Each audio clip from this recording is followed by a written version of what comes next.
accurate empathic listening then doesn't seem so straightforward, certainly not at face value, and that's the point, I think. It's all about not having assumptions or preconceived notions. It's just having a willingness to go in there and experience without judgment.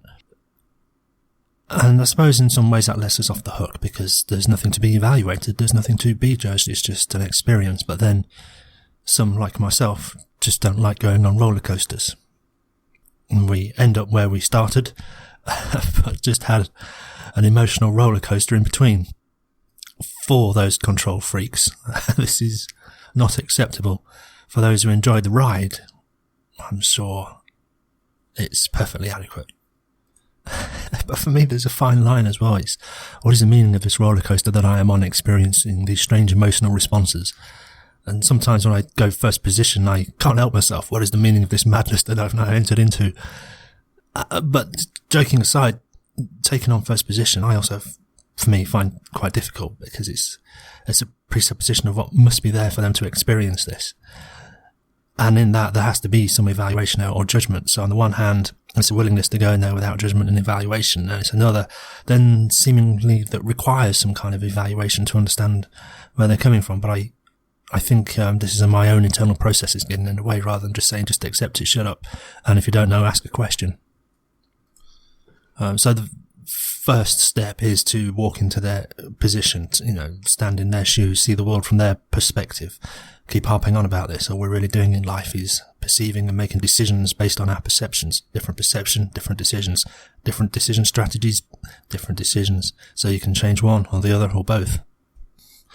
And it's always a remaining question for me is, how do I know I've understood the other person? What is the de facto sign that understanding has been reached?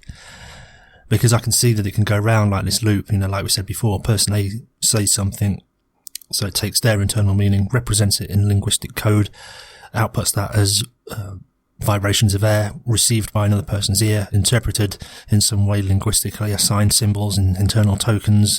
It goes through this maelstrom of activity in the brain, and somehow meaning is derived from that, which may not be coincidental with the original meaning or the intent of the broadcaster. So we ask a question to clarify, and then we go through this loop again and again and again and again. And again, it's like philosophy, surely. The very purpose of inquiring, certainly for a philosophical point of view, is to find what else is there to be known. Overthinking it, they tell me, but it's one thing to think you understand, it's another thing to know that you understand. I can't quite get there yet. I can't quite get there, and it's holding me back. The next requirement is to be willing to surrender to the process, almost to put the focus on the other person. It's all about them. It's not about how clever our questions are, or how quick we can interpret their meaning as the right one, or how few guesses it actually takes us to get there. It's about the process. It's about the other person. It's not about us, so it seems we've got to let that go. And this seems to get in the way on a lot of online forums and so-called debates, or even conversations, that it's not an exploration of new thoughts. It's how quick can I show off to my audience that I'm a fast thinker, knowledgeable, and also can hand out some decent pornage. I suppose the metaphor is being willing to travel. Again, keep harping on about it, keep hearing it, travel.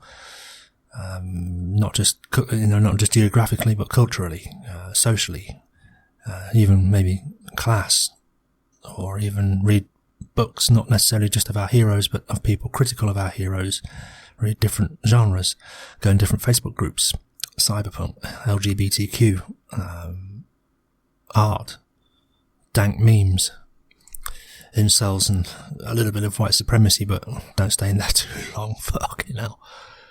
You'll see the recurring patterns no matter which group you're in. Philosophy. I'm not quite sure about the underlying philosophy or philosophy groups. It seems to be, again, to show off how quickly they can tell you that you're wrong. Because, their interpretation, of course, is the correct one according to doctrine. So, to me, it reeks of a religious mindset, a fixed mindset. It becomes a tool to beat people with, rather than a tool to investigate people.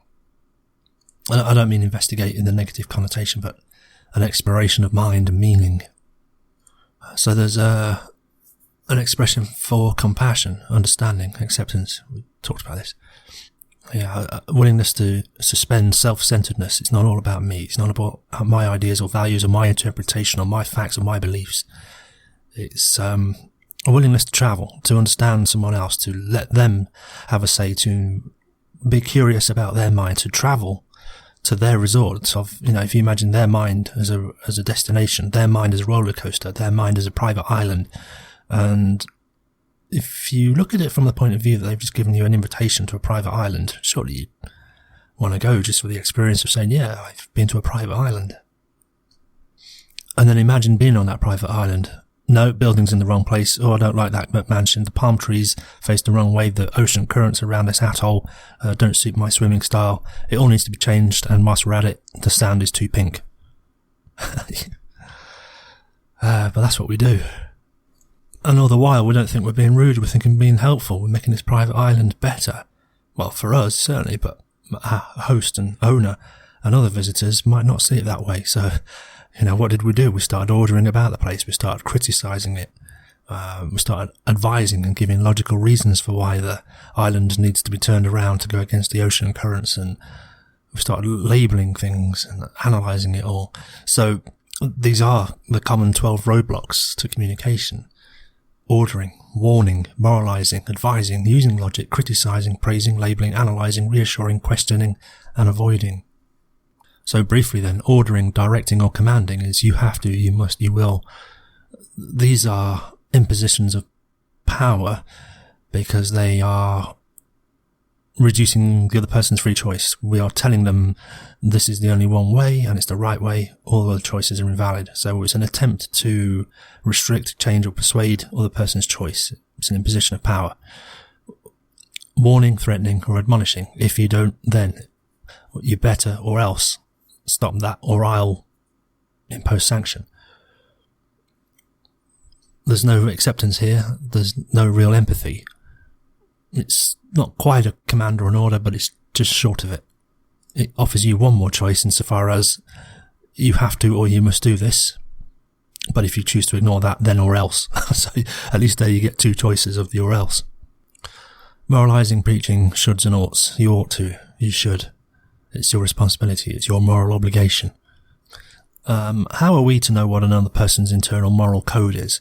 The only should or ought, as far as I can tell, is that you ought to act in accordance with your moral code and you ought to have developed that moral code quite well. But even that is a bit of a stretch. Ought they? Says who? And when we try and persuade or cajole or impose our oughts on others, usually it's met with resistance because it's an evaluation and judgment and an insinuation of failure on a moral level. Well, who likes that? A little bit less intense then is the advising and giving solutions and suggesting, turn the island around. It's pointing the wrong way. You'd get more sun if. But what I do is, and why don't you do this? And let me just suggest something to you. What's being assumed here is that we know the solutions to someone else's problems better than they do. And especially if we start advising and giving solutions and suggesting on day one, before we've even kind of unpacked our suitcase on that private island, if we're still using that metaphor, you can imagine what the host or owner would think. Gee whiz. Nice to see you. Thanks for coming. We haven't even done introductions yet and you're telling me to turn it all around. The sand's the wrong colour and that I ought to do this and that I have a problem that I obviously didn't know about because I've only lived here 3 years myself. Using logic, motherfucker. Oh, it never works. I mean, it might be right, it might be well constructed, it may attack a faulty premise, it may expose a flaw in a syllogism, it might expose faulty thinking in terms of being one of the 300 logical fallacies. Even more, probably, and finding new ones every day, it seems. Turns out people don't go on roller coasters or visit private islands for logical reasons. I mean, if you've ever looked into how expensive it is to run a private island, it's the most stupid thing you can do. You need to implement your own infrastructure, your own waste control. You're going to get supplies there. How are you going to get electric feeds? And if you want broadband, you need your own aerial, and then you need to hook that up to another infrastructure system. And sewage is a problem. Yeah, it's Buying the island's the cheapest bit about it, as far as I could tell. Then, of course, your guest arrives. There's no signal on my mobile. Yes, exactly. That's why I bought the bloody island. A friend of mine, he works for Verizon. He could get you a good deal on 5G. He's the man. My cousin, it. Yeah, all right, mate. Which leads us on to criticising, judging and blaming. You obviously, I mean, this is it, we have to state it as obvious as well, isn't it? You obviously weren't thinking clearly when you bought this private island. And you have nobody to blame but yourself. Wow, how useful. Again, these are those evaluations and judgments. How do you know what I was thinking? What do you know were my goals? It might have seemed stupid to you, but 10 years ago, when I first had the vision of buying a private island, I set it all in motion, and then, things changed along the way, sunk costs, did the analysis, and conclusion was to push ahead. And so we did, and it was the best of a bad situation, but, thanks for your input. It just doesn't get anywhere. Flip side of that, of course, is praising and agreeing.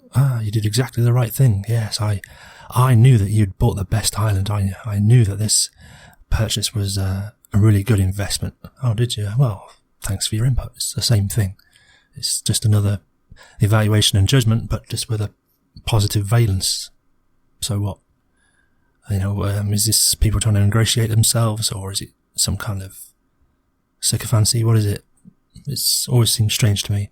Like I say, I've been praised in the past for things that I've done, and someone said, "Oh wow, that's a really good job. You must have worked really hard." And I thought, wow, actually, that was just 10 minutes last night because I forgot all about it, and it was a minimum effort, and I thought it was shit. But now I know your judgment's fucked up. So any judgments in the future you give are going to be held in question. So now I even have less of an external benchmark to go by because I know I can't rely on yours. Labelling, name-calling, ridiculing, kind of getting into the ad hominems now. It's sometimes accompanied with a stereotype which is kind of indicative of the ad hominem, you types think all the same, or, typical male response, or, typical hysterical screaming woman, typical right-wing fascist, or loony lefty. What this really is, I've noticed, is a provocation. And it's one of those dishonest tactics used in rhetoric. So you'll say, like you'll provocate someone. Oh, you're a loony lefty that thinks these stupid ideas, and how can you possibly think these stupid thoughts? It just makes you look like an idiot. And if you carry on with that about 8 or 9 times, the other person's going to lose their rag because they're going to take a defensive position, and it's not going to be on the first one, second one. They'll let a few slide because they're actually operating in a mode of good faith. And by the 10th one, they just get fed up, and suddenly the provocateur will say just one more statement that triggers the other side, and then they'll lash out. And it'll be a little bit of an emotional response as well. And then the instigator, the provocateur, can smile and say, "Oh, you seem a bit upset by all this, that's not a rational response. I thought we were having a rational debate here. You seemed a little bit deranged and upset, you special snowflake." And then they'll start provoking all over again. And then it just becomes a cycle of provocation, to which the other one is now endlessly in a defense cycle. Analysing, interpreting and diagnosing what your problem is, or you probably responded that way because you're just trying to cover up the fact that, again, these could be used as provocations, deliberate provocations, but even at best, they're an attack on someone else's motives, or it's not, maybe not even an attack, but a questioning of their motives. It's like, it's an assumption of what their motives are, that you've interpreted an action they've done, and they did it because, and you're guessing their motives. Maybe they did it because it was money, or because they were addicted to something, or because their religion told them to do it, or because they're an idealist, or because they have a big ego. And there's Marie, again, M-A-R-I-E, money, attachment, addiction, religion, ideology and ego. And even if the analysis is correct, it seldom wins favour because, well, no one likes being read so easily, but also because you never get it right, and the other person can so easily deny it and just get into an argument just because they don't like being sussed out so quick. And then we'll never find out what they really believed or held as true, because now we're into that defence cycle because we've provoked them. Not even, our provocation wasn't even necessarily intentional. But this is the response that we get. Reassuring, sympathising and consoling takes the form of, don't worry, be happy, look on the bright side, everyone goes through this, could have been worse. And it's of the form of sympathy, which we talked about a bit before. It's definitely a distancing. It's like, you're in this trouble, you're in this situation, and you need to do something. You need to look on the bright side. You need to not worry. And so it has like a compounding of perhaps sometimes advice or commands or moralistic prescriptions that are offered as sympathy. But they're not. But if our assumptions and diagnosis are wrong about the other person's predicament, which 102 times out of 100 they are, like I said in my previous example where someone did a judgment and evaluation of some work I did that I thought was shoddy and took me 2 minutes. Now when people reassure us or sympathise with us or offer consolation and absolutely get it wrong as to what the base problem is, we're concerned that we can't rely on their judgment. So why we're going to now bother opening up and telling this person, because they're just obviously going to jump to conclusions, get the wrong end of the stick, or worse, give bad advices, or start imposing things from their experience which they're assuming map onto ours, which is another insult. Questioning, probing and interrogating. You're cross-examining me. This is where we ask people, why did you do that? And then what did you say? And did you tell so-and-so? And what was their response? And why did you react that way to what they said? And these questions, it's all about the past, and that's all well and done, but it's over. And reminding them of the options that they perhaps had at the time but didn't take, or of choices that they made that led to where they are now, isn't helpful. We all know that we, in retrospect, in learning, could have done it differently. It's just reminding them of the bad choices that they made, and I'm not sure it's useful. And especially if they're still in a state of a shock or emotional response, and we start probing them, they just perhaps want to discharge a bit of emotion. They don't necessarily want to be probed, interrogated, so that we can then provide solutions and advices and give them commands and give them more judgments and evaluations which they still haven't worked out from their own internal investigation of mind.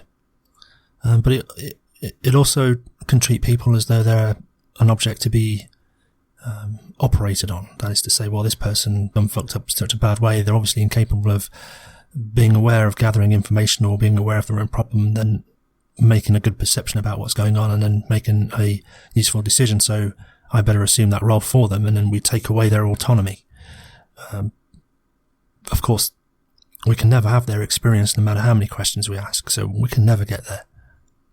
But also in certain power dynamics, if this is a boss asking a subordinate, he's in kind of interrogating questions, there's like an unwritten rule that I only want my question answered. I don't want you to freeform and start talking about all the other factors that I haven't thought to ask you about. I just want answers to my questions, and then it becomes an interrogation.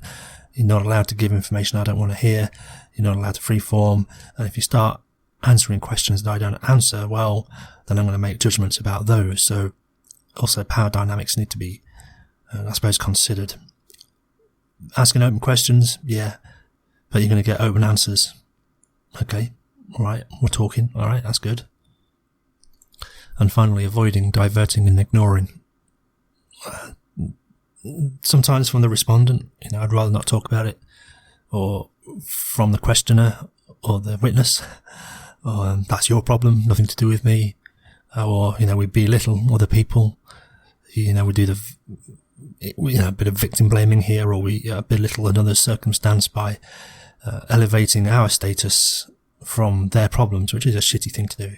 You think you've got problems, you should see my list of problems that I'm working through, because macho, I'm getting on with solving my problems, and the inference is, why aren't you getting on solving yours, and yours are less than mine, so it should be easier, so why are you even moaning?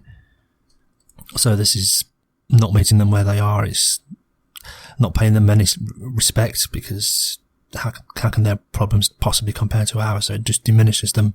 It also puts distance between us. It's kind of ignoring them, so it's devaluing them as well.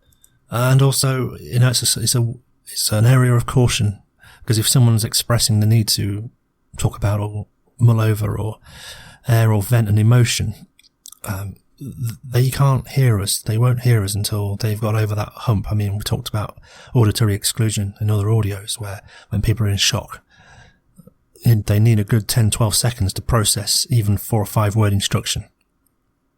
Their mind is in survival mode. They're cutting out everything to focus on surviving the next 10 seconds, and they won't hear you. Same with emotional responses. If they're in rage or they're really emotionally charged, until that's discharged, they won't even necessarily hear the question. And if you start piling on these commands or judgments or questioning them or offering sympathy that they might not want, or you're trying to interpret or diagnose, or you use logic to, whilst they're in a highly emotional state, it's just going to be such a mismatch. So there's a list of 12, but those 12 also come in slightly different flavours. So you might recognise directing people, telling them what to do, warning people. It's not quite as strong as a command, but it has a command, or an inferred command, but with an else attached to it. Advising people, it's not quite as strong as a warning, but tells them that there are many choices with many consequences, and here's what I think is best. Persuading people, again, it's a softer approach. We're trying to convince them of something. Moralizing, again, we are trying to convince them a certain action is warranted according to some moral code. Judging people, no one likes that. Agreeing with people, it's superficial. If you do it too, oh yeah, of course you were right to do that, move on. Too quick. Shaming people, which is the opposite. Analysing people, you don't know the full context yet, and even if you've got the analysis right down pat, so what? Probing, cross-examining, going too deep, takes away autonomy. Reassuring people when it might be inappropriate or still might not be useful. Also possibly distancing as well, and finally, distracting people comes down to ignoring them. So I don't know how or why these kind of 12 roadblocks crop up, or how we learn them, or whether they're actually useful. And it'd be far from me to impose to say that you ought or ought not to use these 12 roadblocks. Again, it's just in the same vein of talking about personality types or superego or ids, whatever they are. It's not necessarily that they're real, it's just that there's an awareness now, isn't there, that we've got 12 categories of roadblocks and we're at choice all the time to use one or other or none of them. And I suppose that's what it is, isn't it? It's all about being aware of choice. Empowerment, yes. So I suppose it's a useful exercise. Pick your favourite TV debate. Plenty going on this season in the US election cycle. Or any TV debate or online show. And I can't watch them anymore because they're so trashy. And especially when I started learning about logical fallacies or ad hominem attacks, non sequiturs, appeal to emotion, sharpshooter fallacy, straw manning arguments. I hate straw manning arguments. It just became unbearable because after a while you can start reeling off the names of the logical fallacies and you realise no one in this room knows how to put a cogent argument forward. And these are the people running the show. Fucking hell, this is a shit show. But also, a caution to hold all this in mind with the spirit that it's intended, not to listen to conversations and then point out which roadblock someone's using or which logical fallacy they're using. That just makes you a douche.